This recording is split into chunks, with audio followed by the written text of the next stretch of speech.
Shalom, kembali berjumpa di dalam program Bible Study Online CK7. Kita hari ini akan melanjutkan pembelajaran kita, perenungan kita, dari kisah bagaimana Daud dan Yonatan itu menjalin perjanjian. Di dalam 1 Samuel pasal yang ke-20 ini saudara, kita akan menemukan dua sosok manusia, dua-duanya laki-laki, menjalin sebuah hubungan yang luar biasa. Lalu mengadakan sebuah perjanjian. Dan Allah sampai harus menuliskan di dalam kitab suci ini.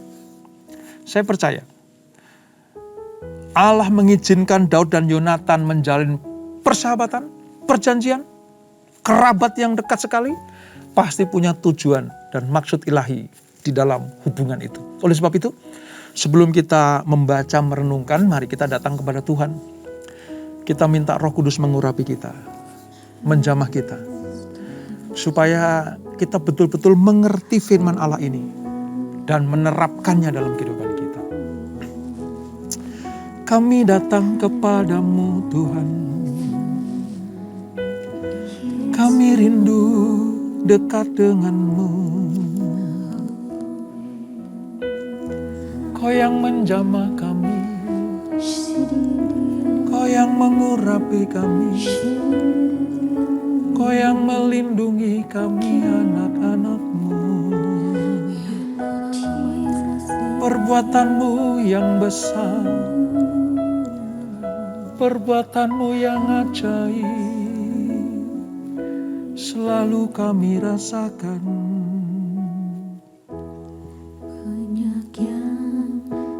Berbuat di dalam hidupku,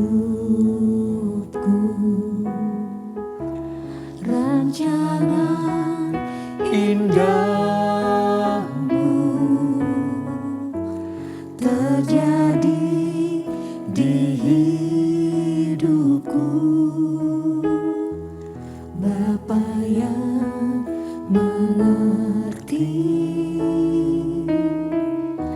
segala yang ku perlu, kasih-Mu sempurna nyata dalam hidupku. Ku bersyukur Bapa, ku bersyukur Tuhan, buat kasih setia-Mu di dalam hidupku. Ku bersyukur,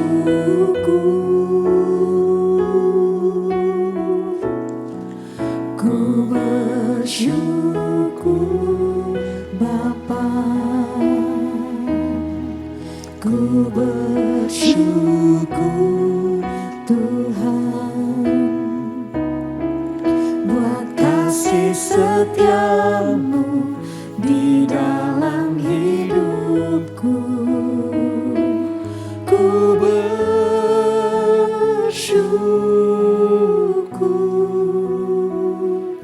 Tuhan. Amin, Yesus. Banyak yang Kau perbuat di dalam hidupku, rancangan indahmu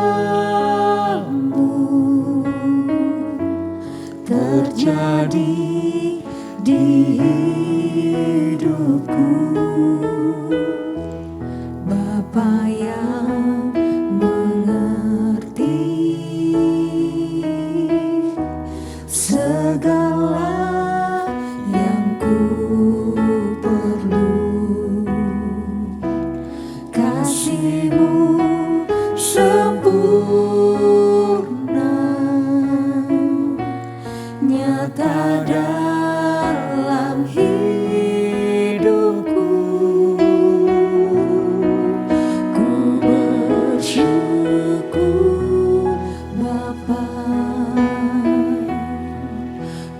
bersyukur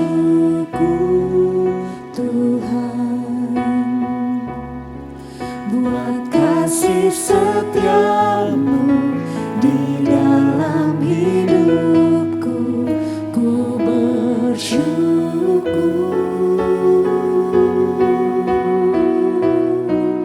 ku bersyukur Bapa, ku bersyukur Tuhan buat kasih setiamu di dalam hidupku. Ku bersyukur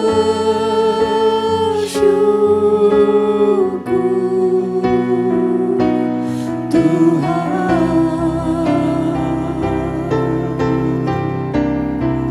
ku bersyukur Bapa, ku bersyukur Tuhan buat kasih setiamu di dalam hidupku. Ku bersyukur,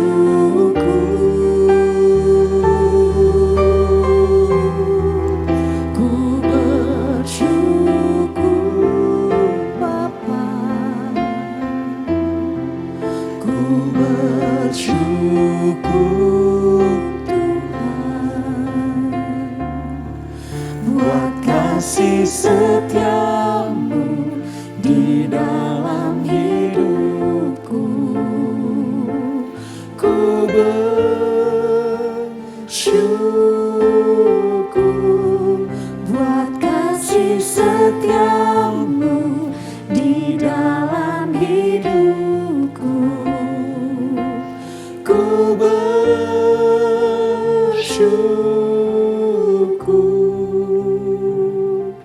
Tuhan. Haleluya, haleluya, ya Yesus,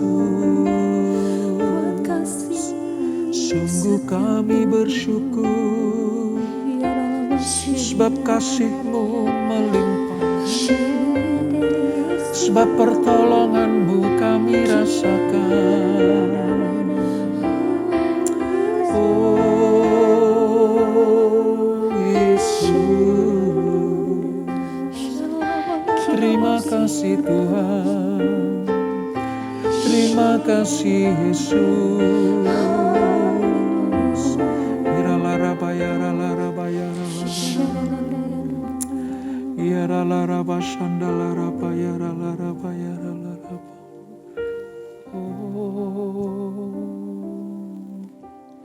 Kau ku kagumi dalam hati, kasih-Mu tiada duanya.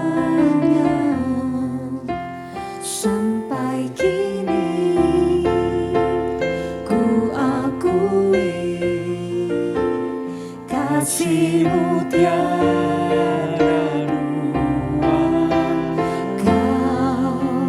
ku kagumi dalam hati, kasih-Mu tiada duanya.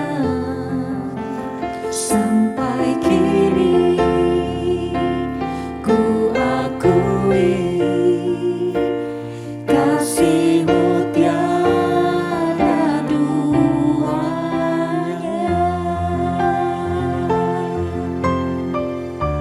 Yes, Lord. Kau ku kagumi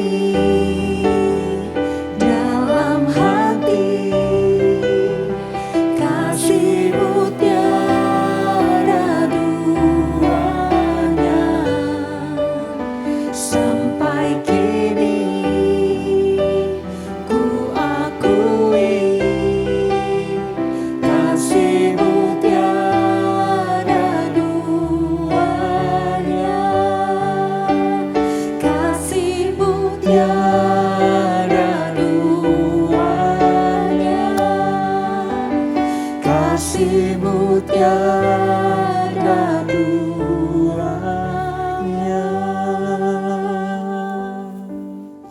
Ya Tuhan, ya Yesus, betapa besar kasih-Mu buat kami semuanya.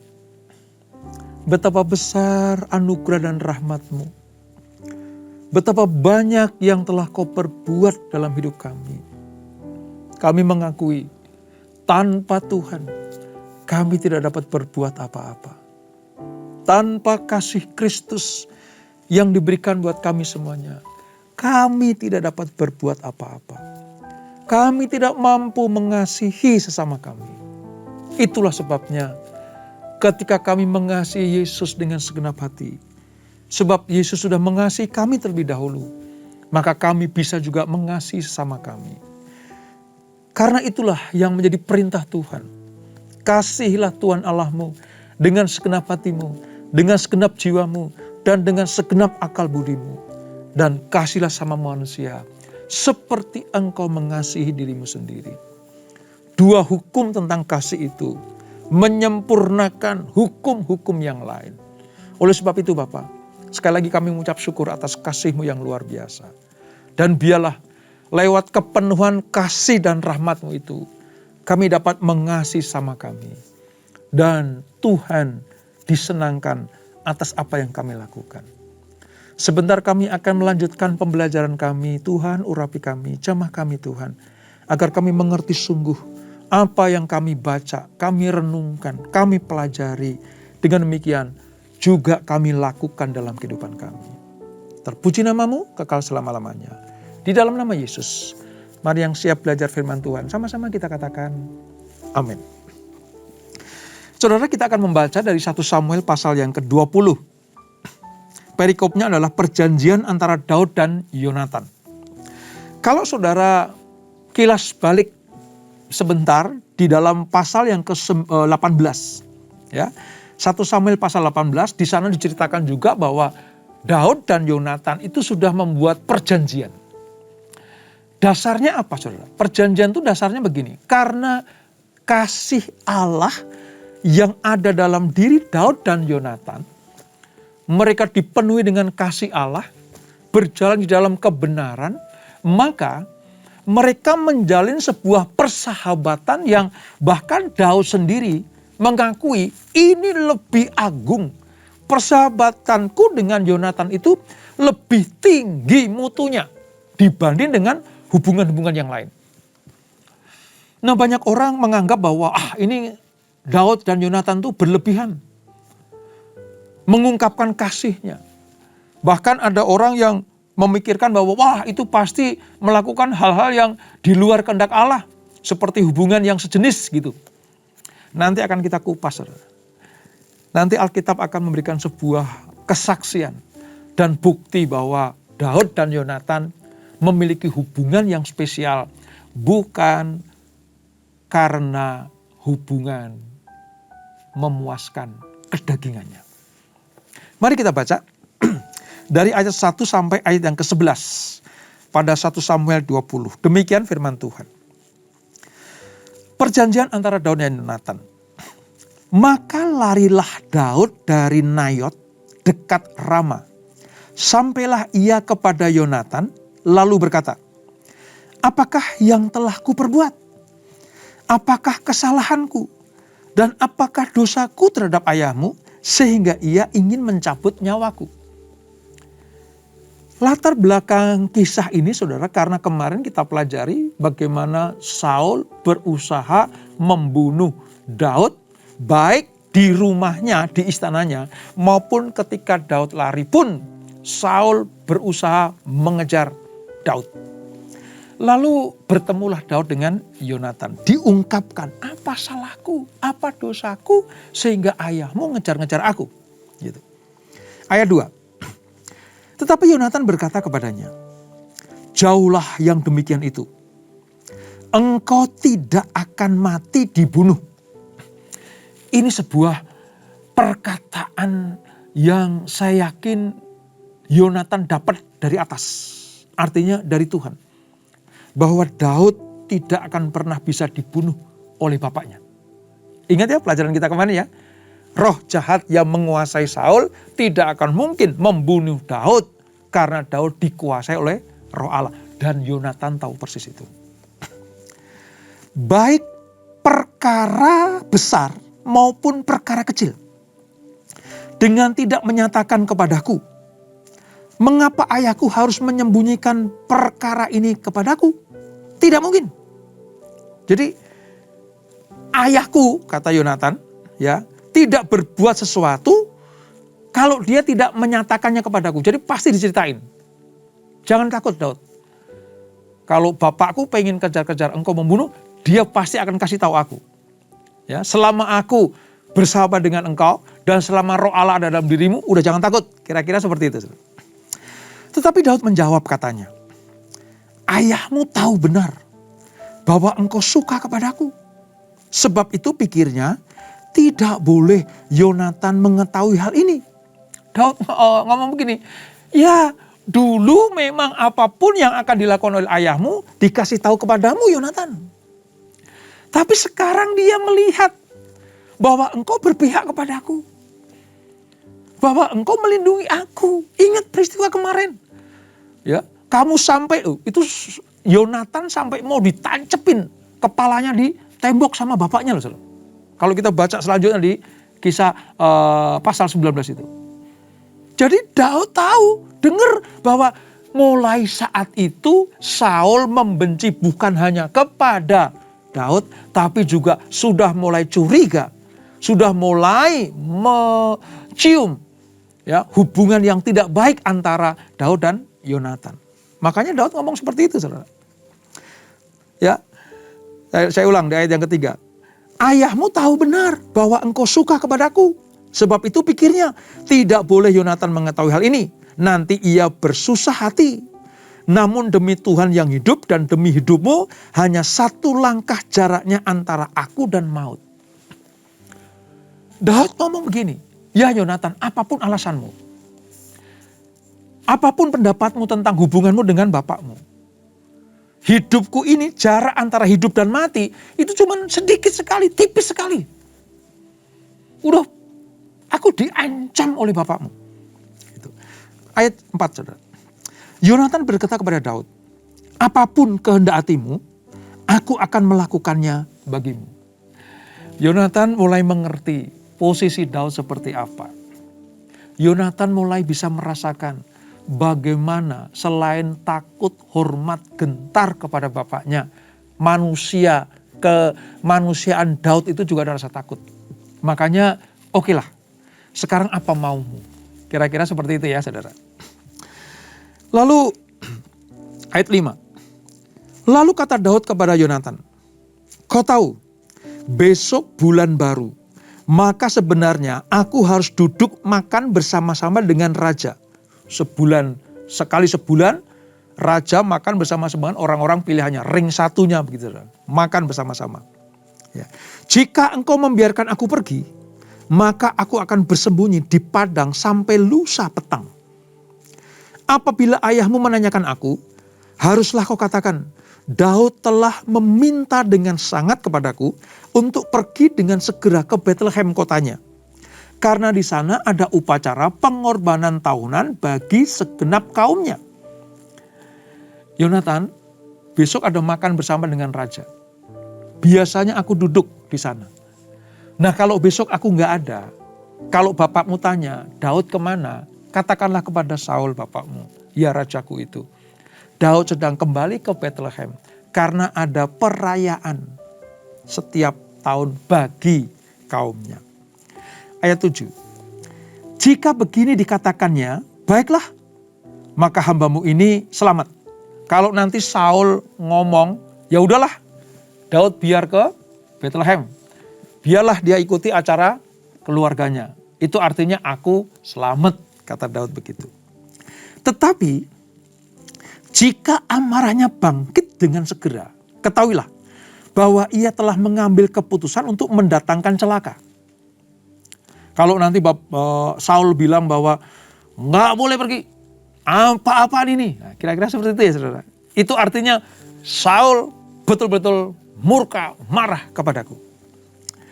Jika demikian, tunjukkanlah kesetiaanmu kepada hambamu ini. Sebab engkau telah mengikat perjanjian di hadapan Tuhan dengan hambamu ini. Tapi jika ada kesalahan padaku, engkau sendirilah membunuh aku. Mengapa engkau harus menyerahkan aku kepada ayahmu? Jadi Daud mohon dengan sangat, Yonatan, kalau aku lolos dari tikaman atau kejaran bapakmu, itu karena Tuhan dan karena kita pernah berjanji saling membantu. Tapi yang aku pikirkan cuma satu, mengapa bapakmu harus membunuh aku? Gitu.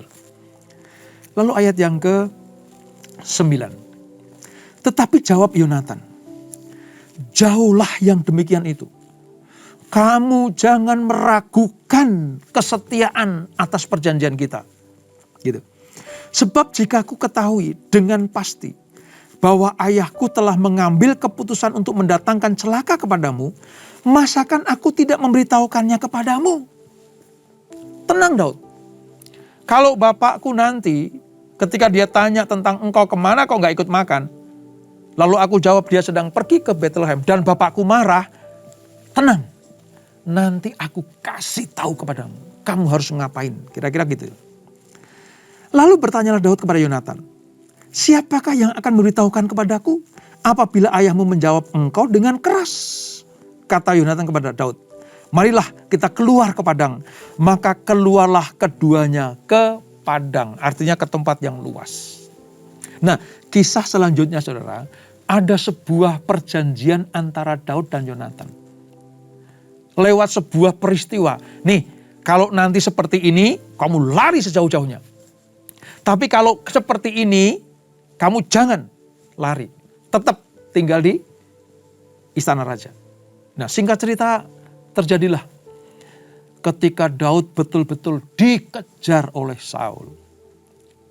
Namun, sekali lagi, saya ingatkan, Yonatan adalah orang terdekat Daud.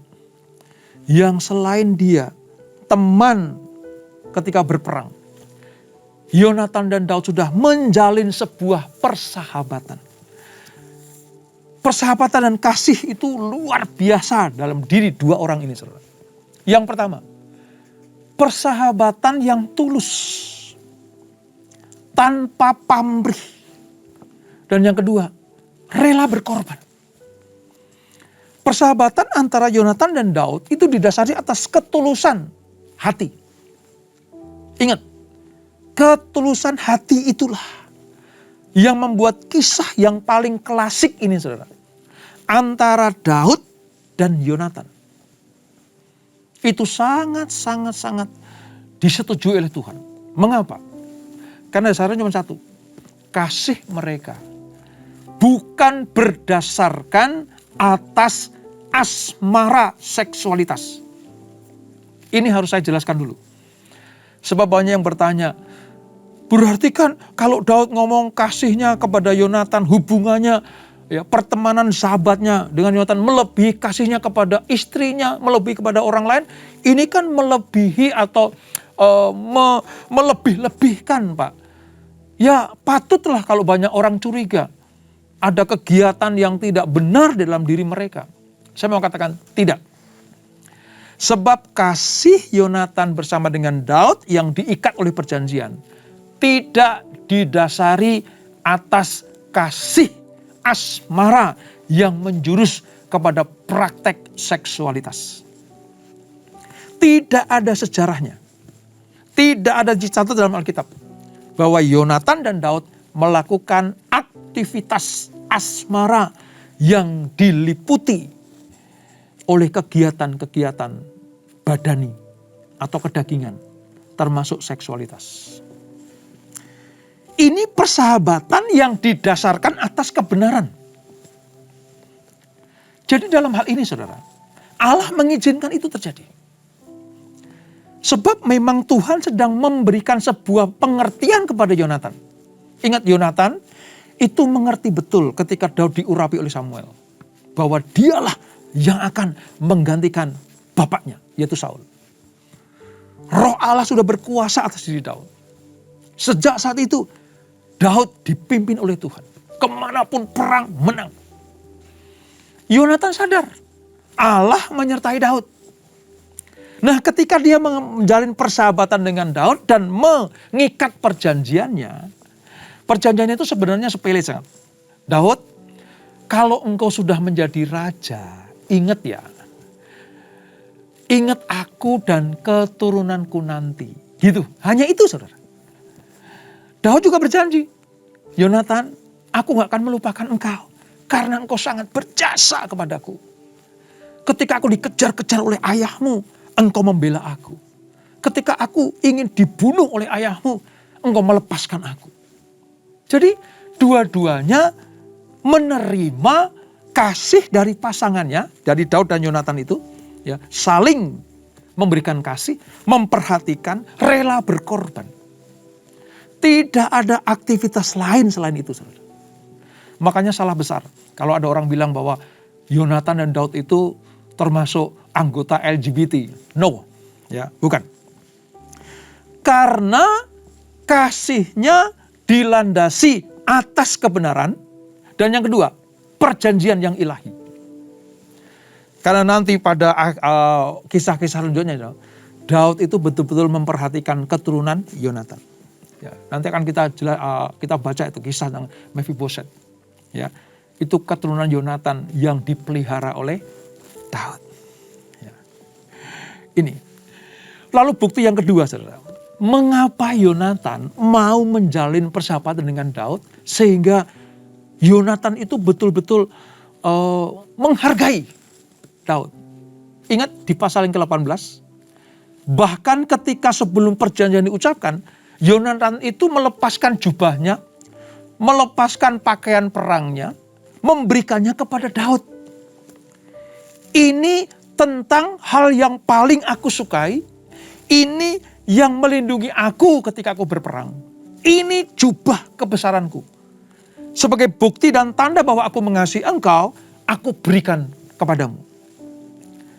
Nanti saudara baca di dalam pasal yang ke-18. Yonatan melakukan hal yang seperti itu. Di ayat yang keempat itu. Jadi pakaiannya, ya pakaian perangnya, pakaian kebesarannya diberikan kepada Daud. Dan Daud terima. Lalu bukti lagi saudara, bahwa Yonatan sangat mengasihi Daud. 2 kali Saul mengejar Daud. Keluar dari istana, bawa pasukan, mengejar-ngejar Daud. Ya, pasukannya bersama dengan Saul mengejar Daud untuk membunuh. Yonatan tidak pernah ikut. Saudara bisa baca itu dalam kisah-kisah selanjutnya. 2 kali Saul memburu Daud. 2 kali juga Yonatan tidak ikut serta. Yang pertama di Gurun En-Gedi namanya. Kalau saudara ke Israel ya, dari wilayah misalnya mau perbatasan dari Mesir ke Israel, ya, dari kota Eilat itu ya, nanti lewat di tepi Laut Mati. Di sana ada sebuah gurun, ya saudara, penuh pegunungan. Itu Gurun En-Gedi. Disitulah, di gua-gua itulah Daud bersembunyi. Dikejar-kejar Saul. Tapi Yonatan gak ikut. Tempat yang kedua, namanya Hakila. Ketika Saul dengar bahwa Daud ngumpet bersembunyi di Hakila, dia kejar ke sana, Yonatan gak ikut. Ini menandakan bahwa apa? Yonatan betul-betul tidak mengupayakan kecelakaan atau pemusnahan Daud. Bukti bahwa Yonatan mengasihi Daud itu karena betul-betul alasan yang rohani, bukan yang kedagingan. Makanya Allah mengizinkan hal itu terjadi. Berapa kali Yonatan pasang badan untuk keselamatan Daud? Berapa kali Yonatan rela mati bagi Daud? Ingat ya, sekalipun anak raja, kalau itu menentang titah raja, ancamannya hukuman mati. Saudara. Yonatan tahu persis bapaknya lagi penuh amarah Karena dikuasai oleh jahat. Dia ingin membinasakan Daud. Tapi Yonatan pasang badan. Saya kalau memikirkan ya, mungkin Yonatan berpikir, udahlah, mati ya matilah. Oke lah, ayahku pengen membunuh aku, terserahlah. Aku menyatakan kesetiaanku kepada Daud berlandaskan kebenaran, bukan kedagingan. Oleh sebab itu saudara, sebenarnya saudara dan saya mau bergaul dengan siapa saja. Mau laki-laki dan laki-laki, perempuan dengan perempuan, atau laki-laki dan perempuan. Selama landasannya kebenaran, selama landasannya itu adalah kekudusan, selama landasannya itu adalah perjanjian yang benar, maka Allah mengizinkan kok. Mengizinkan. Asal nggak ada alasan yang dosa loh ya. Ya, tadi itu. Nggak ada dibumbui dengan asmara dan nanti menjurus kepada seksualitas. Silahkan monggo bersahabat dengan siapa saja. Karena nanti ya, kalau saudara lihat ya, ketika Yonatan dan Saul itu maju berperang di wilayah Gilboa, mereka mati dua-duanya. Daud meratapinya. Cintanya Daud kepada Yonatan itu melebihi cintanya dengan manusia lain. Kenapa saudara? Karena betul-betul kasih yang pure, tulus, murni, tanpa pamrih, rela berkorban, dan tidak minta imbalan apa-apa. Ketika Yonatan bilang, ingat ya, keluargaku nanti kalau engkau menjadi raja. Karena Yonatan tahu yang akan menggantikan bapaknya adalah Daud. Pada kisah ini saudara, antara Daud dan Yonatan itu mengalami problema yang luar biasa. Dalam diri Daud, problemnya begini, gua salah apa sih? Aku tuh salah apa? Kok sampai rajaku, mertuaku sendiri, orang yang diurapi Tuhan, kok sampai ngejar-ngejar aku untuk aku dibunuh? Aku salah apa? Itu problem Daud. Sementara problem Yonatan, saudara, Saul yang akan membunuh Daud itu bapaknya, sekaligus rajanya. Yonatan itu prajurit murni sejati. Sekalipun dia punya hubungan yang baik dengan Daud, tetapi kalau Saul berperang, Yonatan ngikut. Karena apa? Aku terikat oleh perjanjian, aku ini prajurit Israel. Aku ini serdadu Israel. Makanya ketika bapakku bilang, hayo kita ke sana, perang ke sana, ikut. Kecuali diajak ngejar-ngejar Daud, dia gak mau ikut. Ini bukti kebenaran yang ada dalam diri Yonatan. Pada satu sisi, Saul adalah bapaknya dan rajanya. Tapi Yonatan tahu bapaknya salah, berbuat dosa. Tapi diikat.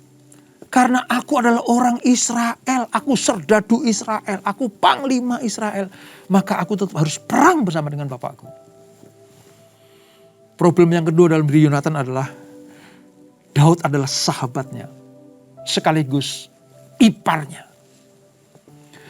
Saya kalau membayangkan tentang hubungan Daud dan Yonatan itu, waduh luar biasa. Dua manusia ini memang pantas dimasukkan dalam Alkitab. Diceritakan oleh firman Allah. Bagaimana orang-orang yang memiliki problem kehidupan. Tapi tetap menjalin persahabatan dengan kuat. Selama itu didasarkan atas kebenaran. Bukan karena alasan seksualitas. Maka Allah akan tampilkan mereka menjadi teladan buat kita semuanya. Dua-duanya punya problem. Daud dikejar-kejar oleh Saul. Yonatan serba salah. Ya, ikut bapaknya, dia tahu dia berbuat dosa. Ikut Daud, dia tahu persis itu menentang titah raja. Makanya kalau saudara pengen lihat ya, dalam diri Yonatan itu betul-betul mentalitas prajurit itu kayak begitu. Mentalitas prajurit.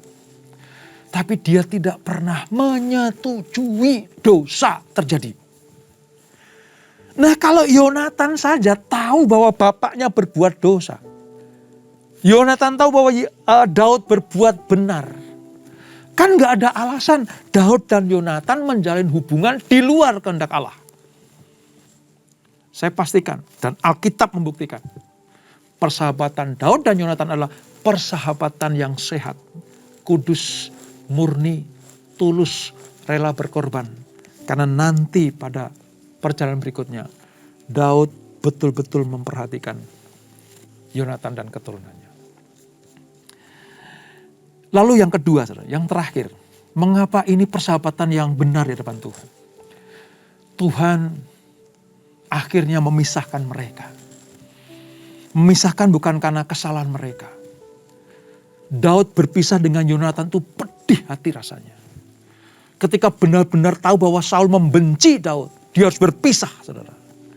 Itu berat hati dalam diri Daud. Coba bayangkan, kalau ada alasan asmara, saudara, pasti ketika Daud lari dari Saul, Yonatan ikut. Kalau alasannya karena kedagingan, ketika Daud lari dari Saul, keluar dari istana raja, saya pastikan kalau dasarnya adalah kedagingan dan seksualitas asmara, Yonatan pasti ikut. Tapi Alkitab mencatat, ketika Daud lari, Yonatan kembali ke istana. Sebab banyak peristiwa, saudara. Kalau hubungan sudah sampai kepada asmara, nggak bisa dipisahkan. Kalau yang satu ke sana, ini pasti akan ikut. Apapun resikonya. Tetapi saudara lihat, Daud dan Yonatan betul-betul dipisahkan oleh Tuhan. Bahkan ketika Saul dan Yonatan mati perang di Bukit Gilboa itu, Daud tidak ada bersama dengan mereka. Dari sini kita bisa melihat, persahabatan mereka, perjanjian mereka adalah perjanjian yang benar di hadapan Tuhan. Pelajaran apa yang dapat kita petik? Silahkan saudara menjalin hubungan dengan siapa saja. Selama didasari atas kebenaran dan atas kehendak Allah, maka akan mendatangkan kemuliaan demi kemuliaan. Jangan sampai hubungan kita dengan orang-orang lain didasari atas hal-hal yang tidak benar. Supaya Allah tidak murka kepada kita. Supaya Allah tidak marah kepada kita. Dan saya percaya, kalau kasihnya Daud kepada Yonatan, dan kasihnya Yonatan kepada Daud, diceritakan dalam Alkitab. Bahkan ada beberapa pasal yang menceritakannya perjanjian antara Yonatan dan Daud. Allah punya maksud. Hai anak-anakku, kasihlah sama manusia. Kasihlah samamu manusia. Tapi berjalanlah di dalam kebenaran. Sebelum engkau mengasihi mereka, kasih aku dulu. Berjalan dalam kebenaran, bertindak dalam kekudusan, dilakukan dengan ketulusan. Maka persahabatan kita dengan siapapun juga akan menyenangkan hati Tuhan. Dan itulah 1 Samuel pasal yang ke-20. Kita tundukkan kepala. Bapa, terima kasih untuk anugerah-Mu. Kami mengucap syukur atas firman-Mu itu ya Tuhan. Bagaimana perjanjian antara Daud dan Yonatan diceritakan kembali. Di pasal 18 dari 1 Samuel sudah diceritakan. Diulang kembali di pasal yang ke-20. Ini menandakan bahwa Tuhan menghendaki dan mengizinkan hal itu terjadi. Dan kami melihat bagaimana tulusnya persahabatan mereka. Tulusnya kasih mereka. Tidak didasari atas nafsu kedagingan. Dan praktek-praktek seksualitas. Betul-betul kasih yang sempurna. Dan bukti yang kami lihat bahwa ketika mereka dipisahkan oleh Tuhan, diizinkan mereka berpisah, Daud melarikan diri dan Yonatan tetap setia menjadi prajurit Israel bersama dengan ayahnya yaitu Saul. Membuktikan buat kami semuanya bahwa mereka betul-betul mengasihi seperti yang Tuhan kehendaki. Terima kasih Bapak untuk teladan ini. Terima kasih untuk contoh-contoh kehidupan ini. Kami mengerti sekarang. Tuhan mengizinkan kami bergaul dengan siapa saja. Selama didasari, dilandasi atas kebenaran dan kasih Tuhan. Bukan yang lain. Bapak, kuatkan kami. Bahkan mungkin tegur kami kalau kami sudah mulai salah menjalin persahabatan dengan orang lain. Ampuni kami kalau benih-benih yang tidak benar itu mulai berkecamuk, mulai dibangkitkan. Ampuni Tuhan, hari ini kami belajar supaya persahabatan kami didasari atas kekudusan, kebenaran, dan kehendak Allah. Maka itu menjadi cerita hidup kami yang berkenan kepada Tuhan. Berkati anak-anakmu, berkati kami semuanya. Keluarga demi keluarga, usaha bisnis anak-anakmu diberkati Tuhan. Bahkan pelayanan kami juga diberkati Tuhan. Dan sebelum kami tinggalkan acara ini, kami siapkan hati kami terima berkat yang daripadamu. Kekasih Kristus, arahkan hatimu kepada Tuhan. Terimalah berkat kasih anugerah dari Allah Bapa yang berlimpah-limpah di dalam anaknya yang tunggal Tuhan Yesus Kristus. Dan persekutuan yang manis dalam Roh Kudus menyertai kita semuanya. Mulai saat ini sampai Maranatha. Yesus datang yang kedua kali menjemput kita semuanya. Bertemu di awan-awan yang bernamai. Menikmati kemuliaan kekal sampai selama-lamanya. Yang diberkati, sama-sama kita katakan amin. Tuhan Yesus memberkati.